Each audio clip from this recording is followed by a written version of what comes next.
આજની ધર્મકથા. પ્રણામ. કલાવતી. આવી ભયંકર, દારૂણ અને અકલ્પનીય પરિસ્થિતિની અંદરમાં પ્રસૂતિની પીડા ઉપડી છે. એવા સમયમાં પણ જ્યારે કોઈ જ અનુકૂળતા નથી એની પાસે, બાહ્ય અનુકૂળતાઓ તો નથી જ પરિસ્થિતિની, પોતાના શરીરની અનુકૂળતાઓ પણ નથી, કારણ કે હાથ જ નથી. એવા સમયે આ કલાવતી જીવ્યા કઈ રીતે હશે? એમના જીવનનું જોર કેવું હશે? આ બહુ મહત્ત્વના પ્રશ્નો છે. કથાઓમાંથી આપણે આ જ શીખવાનું છે. એણે શું કર્યું એ તો કથાનો એક બાહ્ય ભાગ છે કે જે આપણને આમંત્રણ આપે છે કે એણે કઈ રીતે કર્યું એ સમજવા માટે આવો. ફક્ત ઔપચારિક રીતે આઉટરલી શું શું થયું એ જાણી લેવું એ માહિતી છે, એ કથાનું શ્રવણ નથી. શ્રવણ એ છે કે કથાના હાર્દમાં જે પડ્યું છે ને એને સાંભળવા માટે મથીએ. કલાવતીને સંકલેશ નથી થયો એવી તો વાત જ નથી. આપણે પહેલાંય કીધું છે કે આપણે એને કોઈ મહાદેવી, મહાસતી એ બધી રીતે સમજી ગણી અને એવું નથી વિચારતા કે એને જીવનમાં કોઈ દુઃખ અડ્યું જ નથી, બસ આત્મધ્યાનમાં લીન થયા છે. ના, હજી તો આમનો મોક્ષ 21 બહુ દૂર છે. સમજો, સૌથી મહત્વની વાત, આ જે રીતના કષ્ટમાંથી બહાર નીકળ્યા છે તેમ છતાં હજી આમનો મોક્ષ 21 બહુ દૂર છે. એટલે આપણે એવી પરિસ્થિતિ કે મનસ્થિતિની અપેક્ષા નથી રાખતા કે બસ જે થયું તે શરીરને થાય છે, શરીર મારું નથી, હું આત્મા છું, આવી કોઈ વાતની અપેક્ષા આપણે નથી રાખતા. તો શું થાય છે? દુઃખને કઈ રીતે હળવું કર્યું હશે એમણે? તો કથાકાર એ સમયના કલાવતીના શબ્દો, એમના ઠપકાઓ, એ બધાને તાદ્રશ રીતે વર્ણવવા પ્રયત્ન કરે છે. આપણે એક્ઝેક્ટ શબ્દોની અંદરમાં જે ગુજરાતી ભાષાંતરો થયા છે કલાવતીના, શંખ કલાવતીના ચરિત્રના, એને સાંભળીએ. સૌથી પહેલો ઠપકો જે છે એ પોતાના ભાગ્યને આપે છે. દૈવ એટલે કે વિધાતા. શું શબ્દો કહે છે કે હે દૈવ, તું મારા ઉપર કેમ કોપ્યું છે, ગુસ્સે થયું છે, અને તું મને આવી કઠોર શિક્ષા કેમ કરે છે? મને લાગે છે કે તારા ઘરમાં મારા જેવી દીકરી નથી, એટલે મારા જેવી દીકરીને જે દુઃખ થાય છે તે તું જાણી કે અનુભવી નથી શકતો. આવું એ ભાગ્યને કહે છે. આપણને એમ થાય કે રડવા સિવાય આવું બધું કોને સૂચતું હશે? પણ જે માણસ જીવનમાં સામાન્ય સંજોગોમાં વિચારશીલ રહ્યો છે ને, એ દુઃખમાં પણ વિચારશીલતાને નહીં છોડે. કદાચ એનું દુઃખ બહુ ભારે પડતું હશે ને તો એની વિચારશીલતા થોડી મોડી આવશે, પણ આવશે ચોક્કસ. કેમ? કારણ કે સામાન્ય સંજોગોમાં એને વિચારશીલતાને પોતીકી બનાવીને રાખી છે. દૈવને તો ઉદ્દેશીને ઠપકો આપે છે. પછી તો કે પછી એનો દેવ જે છે એટલે કે એનો પતિ શંખ, એને ઉદ્દેશીને એ ઠપકો આપે છે. હવે આ અહીંયાના કેટલાક વાક્યો, કેટલાક શબ્દો, કેટલાક ભાવો એ બહુ મહત્વના છે. વિલાપ કરતાં કરતાં એ કહે છે, હે આર્યપુત્ર, પહેલાં ઉત્તમ કુળોમાં પતિને આવી રીતે સંબોધવાનો રિવાજ જે હતો, એ રિવાજને હું માન આપી અને આપને કહું છું, સ્વીકારીને આપને કહું છું કે તમે જે કર્યું છે તે યોગ્ય નથી. આપની આર્યતાને શોભે એવું નથી, કારણ કે આ કામ તમારા મનને પણ તાપ ઉપજાવ્યા વિના નહીં રહે. તમને પણ આ કાર્યથી એવો પશ્ચાતાપ થશે કે એ કાર્ય તમને શલ્યની માફક ખૂંચશે. તમને આવું થશે. એનું કારણ એ છે કે મેં અપરાધ જેવું કશું જ કર્યું નથી. બાકી આપને શું થયું છે એ હું જાણતી નથી. આ શબ્દો જુઓ, પેલો વ્યક્તિ હાજર નથી, સામે સાંભળનાર કોઈ હાજર નથી, સાંભળવાનું પણ નથી, કોઈ સંદેશો આપનાર પણ નથી. પતિની ગેરહાજરીની અંદરમાં પણ આવા ભયંકર વિપાક આપનાર વ્યક્તિ માટે શબ્દો, સૌથી પહેલું સંબોધનનો શબ્દ શું વપરાયો? તો કે હે આર્યપુત્ર.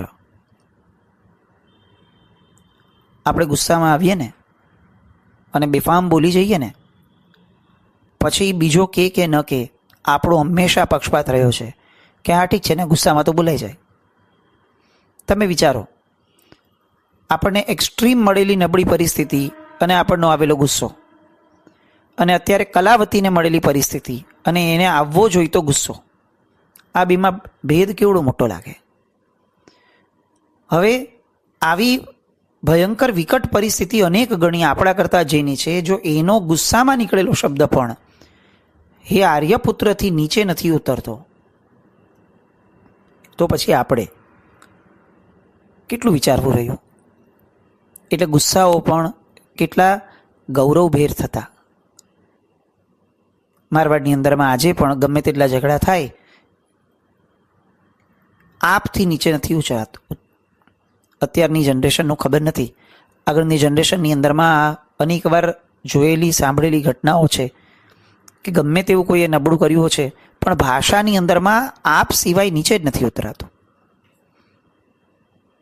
દરજ્જો હોય, ક્રોધ પણ અંતે હું કરું છું ને, તો મારા દરજ્જાથી નીચે ઉતરીને તો હું ન કરી શકું.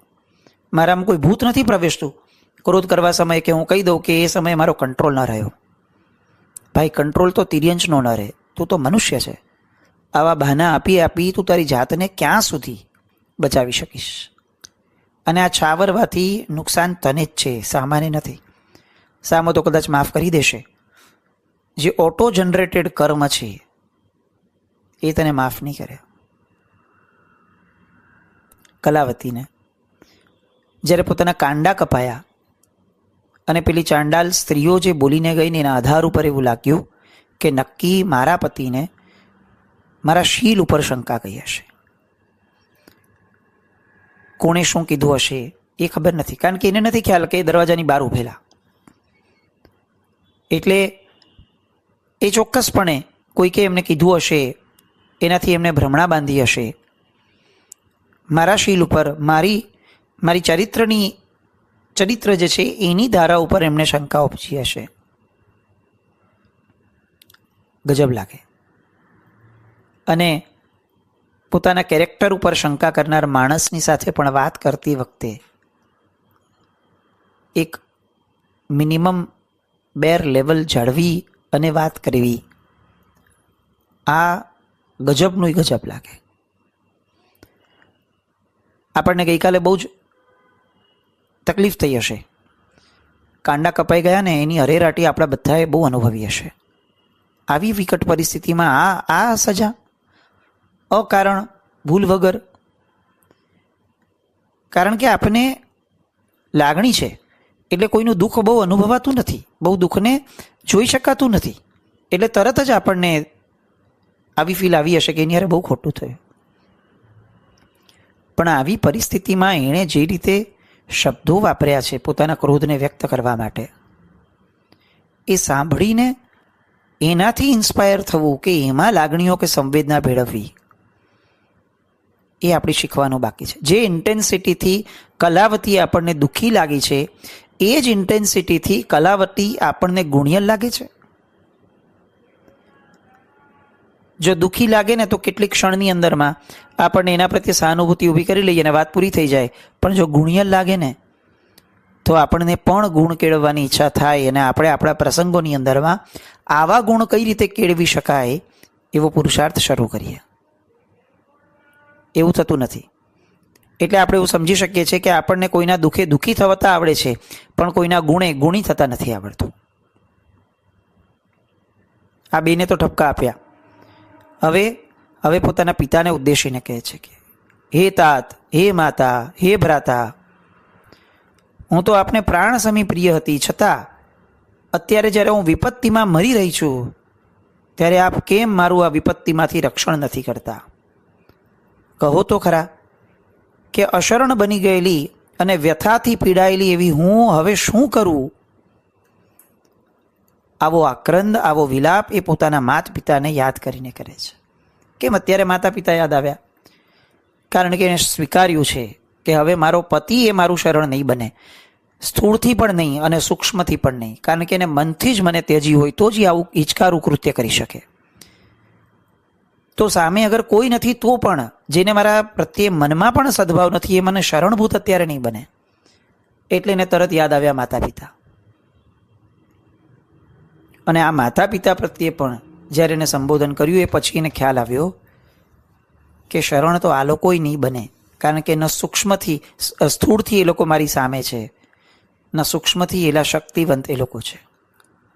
તો મારું શરણ કોણ બનશે? મારું શરણ નવકાર મહામંત્ર બનશે. મારું શરણ પંચ પરમેષ્ઠી ભગવંત બનશે.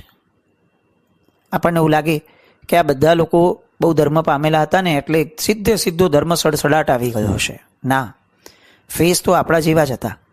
એ લોકોને પણ પેલા શરણ શોધવાની ઈચ્છા થઈ હશે, ફાંફા માર્યા હશે કેટલાક, પણ પછી એમના સમજણના સ્તરે એમને સમજાવ્યો હશે કે ભાઈ આ લોકો શું શરણ આપશે, આ લોકો શું રક્ષણ આપશે. રક્ષણ મેળવવું છે તો એવાની પાસે મેળવવા પ્રયત્ન કરીએ કે જે ખરેખર રક્ષક છે, જે ખરેખર એવા છે કે જેને પોતાને જ રક્ષાની જરૂર નથી, જે સ્વયં આ બધા વિઘ્નોથી પર છે. એ જ માણસ રક્ષા કરી શકશે. અને એ જ તત્વ એટલે પંચપરમેષ્ઠી ભગવંતો. પ્રસૂતિ એની પીડાઓ પડી અને ત્યાં વગડાની વચ્ચે હતી. આવા સમયે પણ આનું શીલ શું હશે વિચાર કરો કલાવતીનું, કે એને એવું લાગ્યું કે રખેને કોઈ પાછો આ વગડામાં આ રીતે આવી જાય તો કઈ રીતે ચાલે. પ્રસૂતિનો સમય છે, બાળક જન્મશે, કપડાં અસ્તવ્યસ્ત હશે, અશુચિઓ હશે. આમ જંગલમાં પણ વચ્ચે કેવી રીતે કરી શકાય? હાથ કપાયેલા છે. અને એવા સમયે કલાવતી આવી પીડા ઉપડી છે તેમ છતાં એ કોઈ પણ દિશા, કંઈ ખબર નથી કે કઈ દિશામાં શું આવ્યું છે, કોઈ પણ એક દિશા પકડી અને આગળ ચાલી રાખે છે. કેમ ચાલે છે?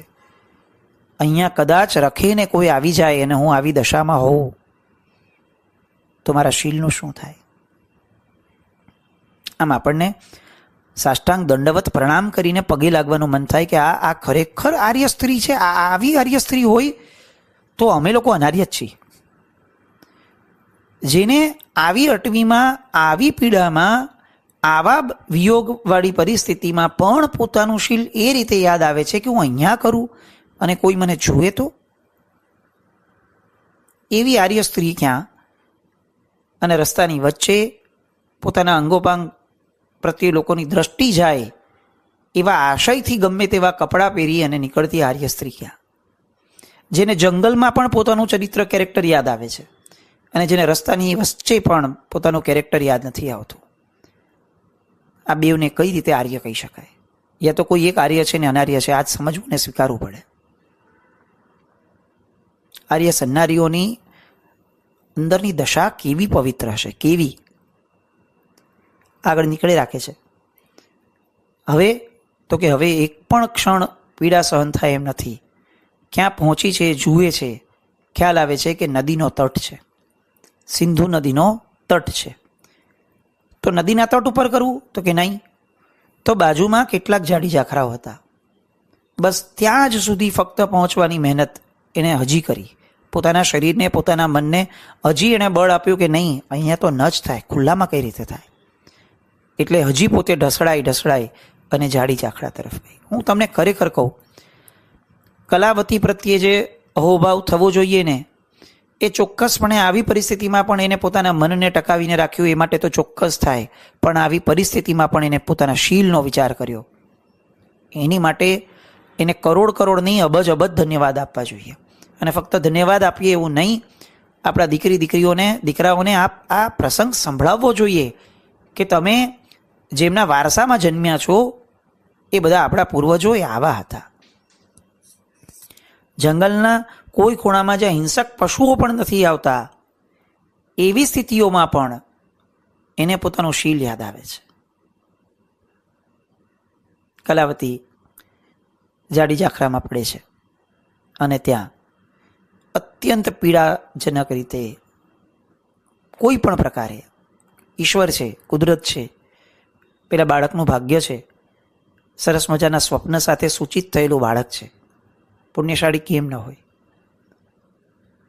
અને કદાચ એનું પુણ્ય, કલાવતીનું ભાગ્ય અને ભવિતવ્યતા, આ બધાના આધારે આપણે એવું કહી શકીએ કે એકાંતમાં એ જાડી જાખરાની વચ્ચે એ એકલી સ્ત્રીએ હિંમત કરી અને બાળકને જણ્યો. આ જગતની અંદરમાં એક પુણ્યવંત પુરુષને આવી પરિસ્થિતિમાં પણ જન્મવું પડ્યું.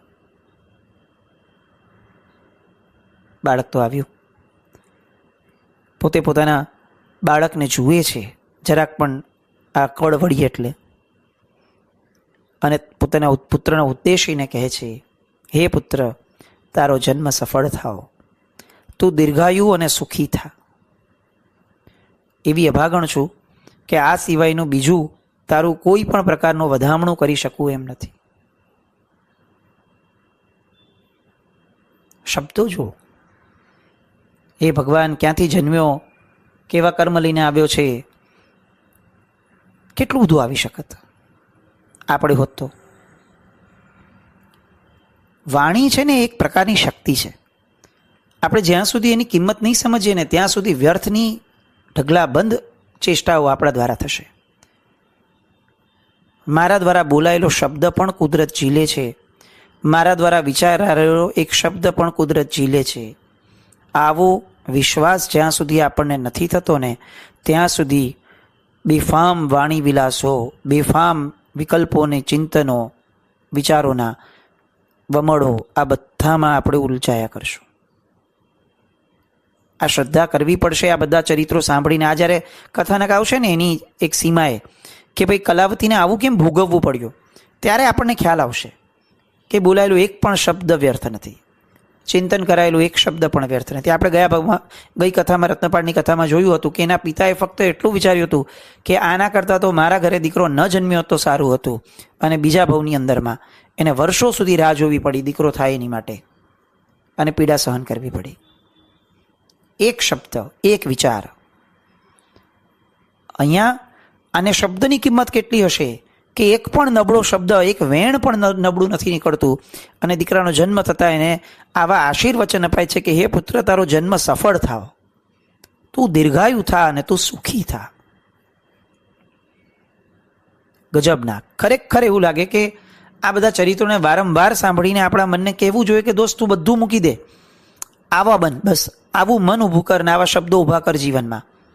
આમ પણ છે ને, શુભતાનો ક્રમ પેલા શરીર, પછી વાણી અને પછી વિચાર આવે છે.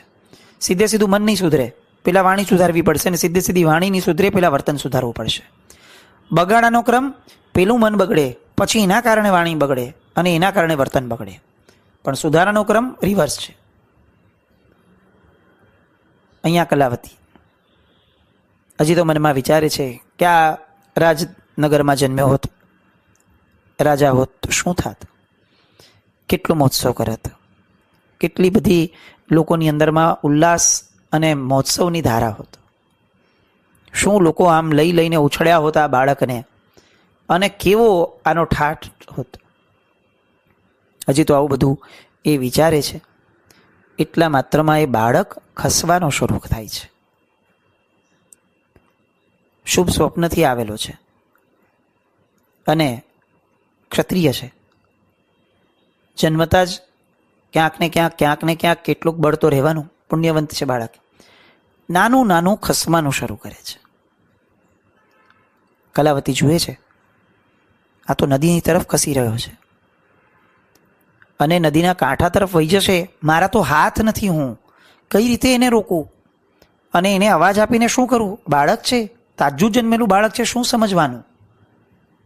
પગેથી કેટલાક પ્રયત્નો કરે છે કે આમથી આમ કરીને બાળક ક્યાંક ને ક્યાંક અટકે, પણ હજી તો પોતે પ્રસૂતિની પીડામાં છે, સૂતી છે, એમાંથી ઊભી નથી થઈ શકતી, અને પગેથી કરવા છતાં બાળક પગની રેન્જથી બહાર વહી ગયું છે. કેવો ભય થાય! આ બાળક હવે નદીના કાંઠાના તણાવમાં, પ્રવાહમાં વહી જશે. હાથેથી પકડી શકું એટલી પણ મારી તાકાત નથી. આ ક્ષણે હવે અત્યાર સુધી આપણને જે કલાવતી દેખાઈ હતી એના કરતાં બહુ જ વિશિષ્ટ કલાવતી હવે જન્મશે. કારણ કે અત્યાર સુધીની કલાવતી એ પત્ની હતી એટલે સ્વીકાર ભાવ આવી જ જાય. હવેની કલાવતીનો પર્યાય એ માતાનો પર્યાય છે, અને માતા એ છે જે જગત સામે નહીં, વિધાતા સામે નહીં, ભગવાન સામે પણ ભીડી જાય પોતાના બાળક માટે. અને અહીંયા આવું થયું. હવે કલાવતી દ્વારા જે થાય છે એ આપણને ખરેખર એવું લાગે કે અત્યાર સુધીની જે એની વાતો હતી એ બધી વાતો એક બાજુ, અને આ વાત અત્યારે જે થાય છે તે એક બાજુ. અત્યાર સુધીની એની વાતોમાં પરિણામ આપણને જોવા ન મળ્યા. એણે પિતાને ઉદ્દેશીને કીધું, એણે દૈવને ઉદ્દેશીને કીધું, એણે પતિને ઉદ્દેશીને કીધું, પણ અહીંયા કોઈ હતું જ નહીં. કોણ સાંભળશે? અને એટલે એના બોલવાની પાછળમાં બળ પણ નબળું હતું. પણ હવે જે આવે છે અને એમાં જે બળ હોય છે અને એ બળનો જે પરચો જોવા મળે છે એ અકલ્પનીય હતું. કેમ? કારણ કે હવેનો પર્યાય એ માતાનો પર્યાય છે. જગતમાં સૌથી સિમ્પલેસ્ટ વ્યાખ્યા માતાની છે, જે શાતા આપે તે માતા. અને હવે આ પોતાના દીકરાને શાતા આપવા માટે આ માતા એ જે ડગલું ભરે છે અને એને જે પ્રત્યુત્તર મળે છે ખૂબ આનંદ આપે એવો છે. પણ એ સાંભળવા માટે આપણે ફરી મળવું પડશે. જીના કંઈ પણ બોલાય તો મિચ્છામિ દુક્કડમ. જય નમ, જય અતિશાસન.